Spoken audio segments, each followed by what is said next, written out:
What's going on, y'all? Chuck Nunface here. We're going to talk about this one. This is as you might recognize, a McNees PM Mac 2 3.5. Say that 3 times fast.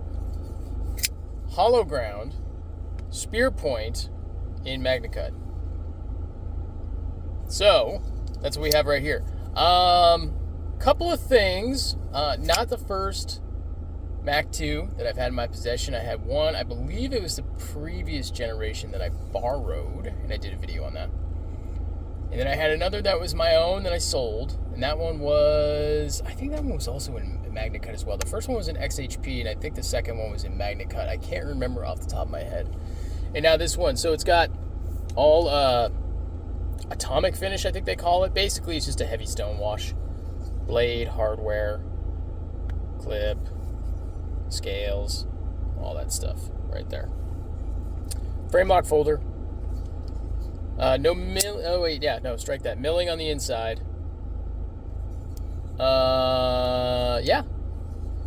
Small batch production, mid-tech, whatever you want to call it, from McNees Knives out in Alabama. These are highly sought after, generally speaking. He's got a couple different models now. But I want to get into this one a little bit. So this one came from USA Made Blade. Great place. Woody's a good dude, for sure. So this one is a little bit different. So it's, instead of like the standard drop point, it's what they call a spear point. Now, would I call this a true spear point? Not really. I think the center line of the blade, the point would be in line with kind of the body of the blade on a spear point, at least a little bit more so than this is. I would still kind of consider this a drop point, but it's a little bit more of a drop point than their original. And it's got a nice swedge right there, which I don't believe, I can't remember if the drop point has as dramatic of a swedge or not. I can't recall off the top of my head. And then this is hollow ground as too. Now, a couple things about this hollow grind. Well, one thing really about the hollow grind is it's not a deep hollow. So it doesn't differ dramatically from the flat grind that they do. It's done, I would imagine it's done on a large wheel. It would be nice if they did it on a smaller wheel. But it is a hollow grind. You can see it. If it was like a satin finish, you'd be able to see it more than this kind of heavy stone wash. But it is a hollow grind blade. Hollow ground blade, I should say. But it is not a dramatic hollow grind. They don't do it on a small wheel. They do it on a larger wheel. So it would be nice to see a bit of a more pronounced hollow grind, I think, for sliciness, overall sliciness. Consider subscribing to the channel. I certainly would appreciate that. Give me a follow on Instagram at Chuck_Nunface. Drop a comment in this video. Let me know what you think of Mac 2s, 3.5s, or the 3-inch, or anything else. And I'll be sure to respond. Yeah, this is the 3.5. When I got it, I forgot just how, I don't want to say small, but somewhat diminutive this knife is. And what it is really is it's the blade to handle ratio. This thing, it's got to have as close to 50-50 as you can get as far as blade to handle ratio goes. It's probably like 48-52. I mean, it's almost even. And the way they do the blades is it just snugs right up in there, the way they've designed everything. And I don't think you can really find a knife, for those of you that kind of chase that blade to handle ratio, I don't know if you can get any closer than this. Drop a comment. Let me know what comes closer to 50-50 than the Mac 2.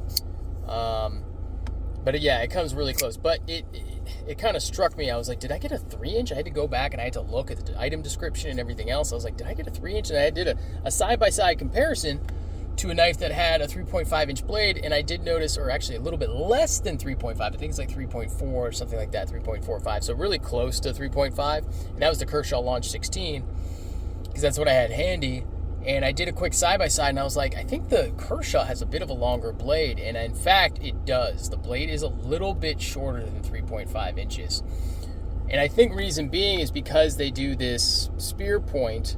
With a drop point, the blade would be just a hair longer because it would be a little bit higher. So that curve, that belly, that curve, I don't want to call it belly, but that curve going up to the spine of the blade would, if it continued at the same angle, it would make the blade just a hair longer.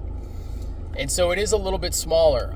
So that's, is it worth a redesign of the model because they changed the blade a little bit? No, probably not. But it isn't quite 3.5 inches. One thing to note, and like I said, this is not my first McNees. It's not my first PM2 from McNees Knives. This one had some issues when I got it. I only got it a couple of days ago. But it was thumb destroying trying to open it up. So it would just, not every time, but it would sometimes just get to the point where I was like, I could not. If there's any, I tried adjusting my fingers so there was minimal pressure on the lock bar, doing everything I could, and it would just bust my finger open. I do the whole, sometimes I open them kind of like the Chris Reeve Sabenza with their thumb studs. I do this kind of open where it's not with my thumb tip, but it's more like the pad, not the pad, but like right above the knuckle joint right there, where I do one of those, and I can get it to go that way sometimes. And it wasn't every time. Sometimes it was just a normal open, but other times it was just impossible to, it was just so hard, and it was very painful, and I was like, maybe it just needs to break in a little bit.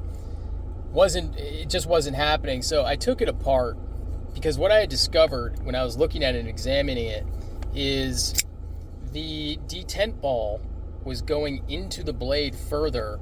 If the blade was coming down and dropping closed with authority, it would be dropping down into the blade, into the hole of the blade, and seating itself deeper than it really needed to. And so it needed to be adjusted. And I discovered that by just kind of looking and holding it and then pressing down right there, just a tad. And I could hear it go tink and sink deeper into the blade, and that's what was happening. And when that happened, you could not get, I couldn't get it to open hardly. I mean, my thumb was just, at the end of the day, my thumb was so sore from trying to do it. And I don't have, these baby fingers that can't handle opening knives. I mean, if you follow my channel, I mean, you know that I have a lot of experience with knives, so I wasn't making this up. And so that was an issue. So what I did, well, I'm not going to say exactly what I did, because I don't recommend you doing it, but I made some adjustments.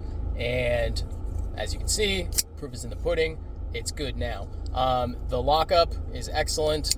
Still didn't mess up the lockup at all. It's probably, 50%. Got no problem with that. And the deployment is awesome. And then the detent retention, it's not shaking loose or anything like that. I can get it to do it if I slam it down there, but it's very secure. I'm not worried about it one bit. And so I had to make that adjustment. And then I also had to adjust a clip. The clip was super tight. That is something that's kind of known. A lot of people just hate the clip on these, and they buy a Lynch Northwest or some other type of aftermarket clip. I may end up doing that with this if I decide to keep this knife. I may do that with this. I don't know, but I did end up kind of just releasing some of that tension and bending the clip a little bit, because you could barely get it in your pocket. But that's kind of a known issue with these knives, is they're not known for having amazing clips. I really don't mind it at all. I would prefer not to have deep carry. But the tension was just a lot, so I loosened it up a little bit. And so just kind of a couple of things that I noticed on this particular knife. I wouldn't say it's indicative of the brand, and you should worry about that when getting a McNees. It was the only time I've experienced that issue with the detent, just not being adjusted properly. So if anybody from McNees is watching, just maybe the detent ball seating within the frame, and just checking the detent maybe a little bit more closely before it goes out to customers to see if anything needs to be adjusted, because I don't think it's a snowflake type of complaint. Like I say, I've got a lot of experience with knives, and this one was killing my thumb. Like, I would just get to the point where I was like, I couldn't get it to open. It was just, it was so bad. But now, obviously, it is fine. And it's reminiscent of any other McNees that I've handled in the past. So, don't know if I'll end up doing a full review of this knife. I've kind of already done one, and I've done a side-by-side with another knife. So I don't know if I'm going to do a review on this knife, but I just kind of wanted to share my thoughts on this one in particular and the issues that I had. But like I say, don't let that stop you from, picking one of these up. I don't think it's indicative of the brand at all. It was just the one I got. This one right here had a couple of issues. That's going to do it for me. Appreciate y'all subscribing. If you are considering subscribing, please, I would love the follow through on that. If you come across this channel, click that like button, click subscribe, turn on the alerts, drop a comment, do all those good things, and I will see y'all on the next one. Peace.